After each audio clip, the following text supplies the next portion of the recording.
জান্নাত আর জাহান্নামের ফেরেশতা আসছে। জান্নাতের ফেরেশতারা কয় আমরা তোকে জান্নাতে নিয়ে যাব, জাহান্নামের ফেরেশতারা কয় না তোকে জাহান্নামে নিয়ে যাব। জাহান্নামের ফেরেশতারা কয় সে তওবা করতে পারে নাই, সে রওনা দিয়েছিল কিন্তু পথেই মারা গেছে, এই জন্য জাহান্নামে নিয়ে যাব। জান্নাতের ফেরেশতারা কয় না, তওবা করার জন্য নিয়ত করে বের হইছে, সে নিয়ত যেহেতু করছে অতএব আমরা তার জান্নাতে নিয়ে যাব। দুই দল ফেরেশতার মধ্যে ঝগড়া লেগে গেল। সুবহানাল্লাহ বলবেন। ফেরেশতারা ঝগড়া বাঁধাইছে, তার মানে আমাদের দেশের ঝগড়া না, রাজনীতি নিয়ে ঝগড়া না, টাকা নিয়ে না, বউ নিয়ে না, সংসার নিয়ে না, জমি জমা নিয়ে না। দুই দল ফেরেশতা বদনুবাদ শুরু করলো। তারা কয় না জান্নাতে নিব, জাহান্নামের ফেরেশতারা কয় না জাহান্নামে নিয়ে যাব। আল্লাহ সব জানে। আমার আল্লাহ রাব্বুল আলামিন আরেকজন ফেরেশতারে ডাক দেখো, ফেরেশতা তুমি যাও তাদের মধ্যে যায় মীমাংসা করিয়া দাও। আল্লাহ মীমাংসা শিখাই দিলেন কেমনে মীমাংসা করবে। ওই ফেরেশতা এসে বলল কি ব্যাপার, আল্লাহ তো সবই জানে, তারপর আল্লাহ পাঠাইছে, তোমরা কি নিয়ে ঝগড়া করো। জান্নাতের ফেরেশতারা কয় দেখো আল্লাহর বান্দা, তওবার জন্য অমুক কারিয়াতে কিছু বুজুর্গ ওলি আছে, তাদের সোহবতে বসে তওবা করতে জন্য রওনা দিয়েছিল। সে 100টা খুনের আসামি, 100 নিরাপরাধ খুনের আসামি, পাপিষ্ঠ, আমরা তাকে জান্নাতে নিয়ে চলে যাব। জাহান্নামী ফেরেশতারা কয় না, সে রওনা দিয়েছিল বটে, যাইতে পারে না, এই জন্য জাহান্নামে। এবার এই ফেরেশতা কয় ঝগড়ার দরকার নাই, তোমরা একটা কাজ করো, তোমরা রাস্তা মাপো, এখান থেকে মাপ দিয়ে দেখো ওই গ্রাম পর্যন্ত, যেই গ্রামে আল্লাহর বুজুর্গ বান্দা আছে, সে যেখান থেকে রওনা দিয়েছিল ওই বুজুর্গের বাড়ি পর্যন্ত তোমরা মাপ দাও। মাপ দিয়ে দেখো সে দেহ যেখানে পড়ে আছে, এই দেহটা তার কি সামনের দিকে চলে গেছে না অর্ধেকের পিছনে পড়ছে। ফেরেশতারা মাপ দিয়ে দেখে আল্লাহর বান্দা অর্ধেকের পিছনে পড়ে গেছে। জাহান্নামের ফেরেশতারা আমরা জাহান্নামে নিয়ে যাব। আল্লাহ ডাক দিয়ে বলেন ও ফেরেশতারা রে, এখন আমার বান্দাকে জাহান্নামে নেওয়ার সময় হয় নাই, তোমরা রাস্তা আবার মাপো। আর এক বর্ণনায় আসছে রাস্তা আবার মাপার পরে যখন ফেরেশতারা দেখলো না 1 বিঘত রাস্তা আসে সামনের দিকে বাড়ায় গেছে, ফেরেশতারা আল্লাহ, ফেরেশতাদের মাপে তো ভুল হয় না, আল্লাহ 2 বার মাপাইলে কারণ কি? আল্লাহ ডাক দেখো ফেরেশতারা রে, আগের মাপও ঠিক ছিল, পরেরটাও ঠিক, আগেরটাই পিছনে পড়ে গিয়েছিল, কিন্তু আমার বান্দা আমার অলির বাড়ির দিকে রওনা দিয়েছিল তওবা করার জন্য।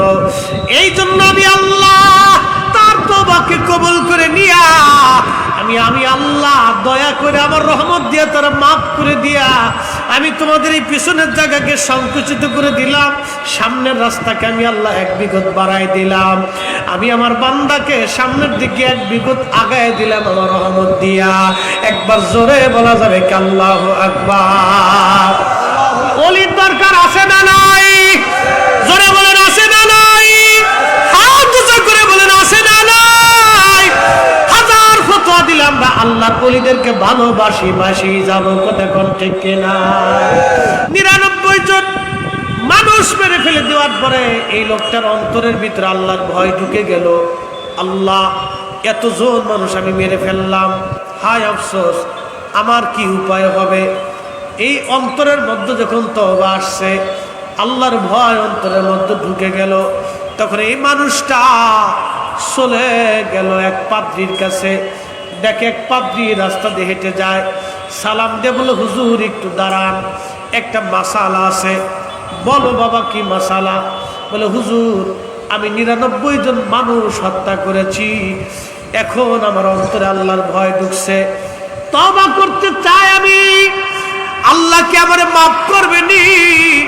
ওই পাদ্রী ডাক দে বলো আল্লাহর বান্দা, 99 জন মানুষ মেরে তুমি আল্লাহর কাছে তওবা করে মাফ পাইতে চাও, আল্লাহ তোরে মাফ করবে না। সে ভুল ফতোয়া দিল। উনি চিন্তা করে মাপ তো যেহেতু আমার হবেই না, তাহলে এই হুজুরেও আজকে ছেড়ে দিলাম, ও যেহেতু কইছে যে আল্লাহ মাফ করতে না, তাহলে আজকে তোরে খাইছি, হেরও ধরছে একবারে কায়দা মতো বসান ঠিক মারছে, মাই দিয়ে শেষ পর্যন্ত একবারে বিষিয়ে ফেলেছে। আমাদের ফরিদপুরের বাসায় বাটাম চালান, বাটাম চালান কায়দা মতো দেওয়ার পরে কে ঘোরার দিন গেছে মই দিয়ে কে তালি আর হুজুরে ছেড়ে দিয়ে লাভ, পুরা সেঞ্চুরি ফিলাম। 100 জন মারছে, সহি বুখারী হাদিস। 100 জন মানুষ মারার পরে আবার অন্তরের ভিতরে ভয় ঢুকছে, হাই হাই আমি মারলাম তো মারলাম, লাস্টে আর একটা হুজুর মেরে ফেলালাম, তো অন্য দেখে কি উপায় আমার হবে। এই অন্তরের ভিতরে আল্লাহর ভয় আবার ঢুকছে। কোরআন আল্লাহ এইভাবে আছে, ইন্নামাল মুমিনুনাল্লাযীনা ইযা যুকিরাল্লাহু ওয়াজিলাত কুলুবুহুম। আল্লাহ কোরআনে বললেন নিশ্চয় তারা মুমিন, তারা মুমিন। ইন্নামাল মুমিনুনাল্লাযীনা ইযা যুকিরাল্লাহু ওয়াজিলাত কুলুবুহুম। নিশ্চয় আমরা মুমিন, তারাই মুমিন যাদের অন্তরে আল্লাহর স্মরণ আসার সঙ্গে সঙ্গে তাদের অন্তরগুলি আল্লাহর ভয়ে প্রকম্পিত হয়, কাঁপতে থাকে, ভয় পাইতে থাকে। হায় হায় হায় আমি জীবনে ভুল করলাম, 100 জন নিরপরাধ মানুষ মেরে ফেললাম, 100 জন মানুষ মারলাম, উপায় কি আমার? সর্বনাশ করে ফেলছি। অন্তরে ভয় আসছে, আবার সে দৌড়াইতে লাগলো। দেখে হুজুর আমি আপনার কাছে কি একটা বিষয় জানতে চাই। বলল বাবা বলো কি জানতে চাও? বলে হুজুর আমি 99 জন মানুষ মারছিলাম নিরাপরাধ, এরপর আরেকজন পাত্রীরও মেরে ফেলছি এই ভুল ফতোয়া দেওয়ার জন্য।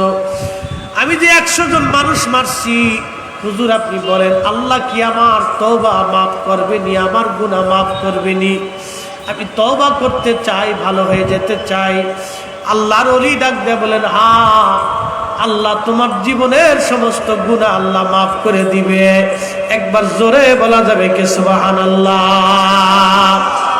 না হয় না, আরো জোরে, আরো জোরে। আচ্ছা এখন যদি প্রধানমন্ত্রী, মাননীয় প্রধানমন্ত্রী যদি সকালবেলা আপনার ফোন দিয়ে কয় আরে আব্দুল আলিম আপনি আজকে এই 3 দিনের ভিতরে প্রধানমন্ত্রীর কার্যালয়ে সচিবালয়ে আপনি আসবেন, আপনার জন্য 10 তলা একটা বাড়ি বরাদ্দ করছি। ওই বেটা যদি একবারে বেশি গরিব হয় তাহলে স্টক করতে পারে, জি না চাইতে পেয়ে গেলাম 10 তলা বাড়ি, কোটি কোটি টাকার সম্পদ। ওই লোক খুশিতে হাত তোয়ারা হয়ে যাবে, পাগল হয়ে সারা গ্রাম করে সেখানে দৌড় ফারবার করে শুনছি প্রধানমন্ত্রী আমার ভুল দিছিল। হাই হাই বেড়া অর্ধেক পাগল হয়ে যাবে। দুনিয়ার সম্পদ পাইয়ে একজন মানুষ যদি এইরকম খুশি হয়, তাহলে কবরে আল্লাহ যখন বলবে বান্দা তোরে মাফ করে দিছি, হাসরে যখন আল্লাহ বলবে বান্দা তোরে ক্ষমা করে দিছি, তখন ওই বান্দা এত পরিমাণে খুশি হবে যে খুশির চোটে সে একবারে দিশেহারা হয়ে যাবে। একসাথে জোরে বলা যাবে না সুবহানাল্লাহ? আল্লাহ বলেন কুল ইয়া ইবাদিয়াল্লাযীনা আসরাফু আলা আনফুসিহিম লা তাকুনাতু মির রাহমাতিল্লাহ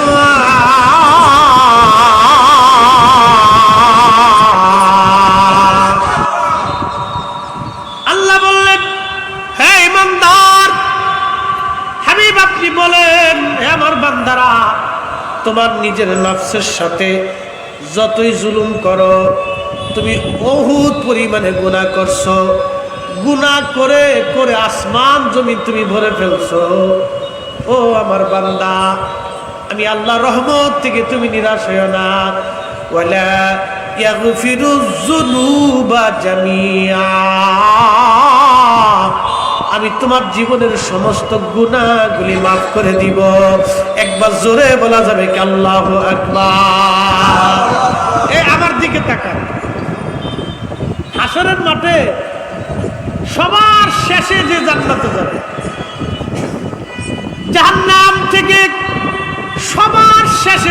তারে জান্নাতে নেওয়া হবে। নবীজি বলেন উম্মতেরা আমি তারে চিনি।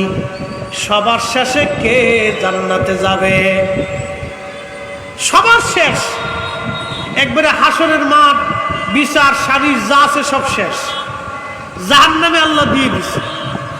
জাহান্নাম থেকে আবার কিছু বান্দারে লাঠি চবর খাওয়াইয়া, সুবাই চাবাইয়া, মাইরে টেরিয়ে একবারে শাস্তি টাস্তি দিয়ে কিছু বান্দারে আল্লাহ আবার জান্নাতে পাঠাবে। তারা পড়তে পড়তে পড়তে পড়তে কালো হয়ে যাবে। পড়তে পড়তে যখন কালো হয়ে যাবে তখন তাদেরকে জান্নাতে নিয়ে তাসনিম নদীর পানি দিয়ে গোসল করানোর সাথে সাথে তাদের চেহারা 14 পূর্ণিমা রাতের মতো উজ্জ্বল হয়ে নুরানি হয়ে যাবে। একবারে নুরানি হয়ে যাবে তাদের চেহারা, এত সুন্দর হয়ে যাবে। তো সবার শেষে যিনি জান্নাত থেকে জাহান্নাম থেকে জান্নাতে যাবে, একবারে শেষ। এরপরে আর কেউ জাহান্নাম থেকে জান্নাতে যাবে। আল্লাহ বললেন ইন্নাল্লাযীনা কাফারু মিন আহলিল কিতাবি ওয়াল মুশরিকিনা ফি নারি জাহান্নাম খালিদিনা ফিহা। আল্লাহ বললেন নিশ্চয় যারা কাফির, আহলে কিতাব এবং মুশরিক, আল্লাহ বলেন তাদের জন্য চিরস্থায়ী জাহান্নাম। ওই জাহান্নাম থেকে কোনোদিন তারা বের হইতে পারবে না। কিন্তু যারা পরিমাণ ঈমান নিয়েও যারা কবরে যাবে, আল্লাহর নবী তাদেরকে সুপারিশ করে জাহান্নাম থেকে জান্নাতে নিয়ে চলে আসবে। একবার জোরে বলা যাবে কি মারহাবা। এ সবজ গম্বদ বলে मंजूर दुआ करना जब वक्त न जा आए आका दीदार अता करना दीदार अता करना। मैं कब्रे अंधेरी में घबराऊंगा जब तन्हा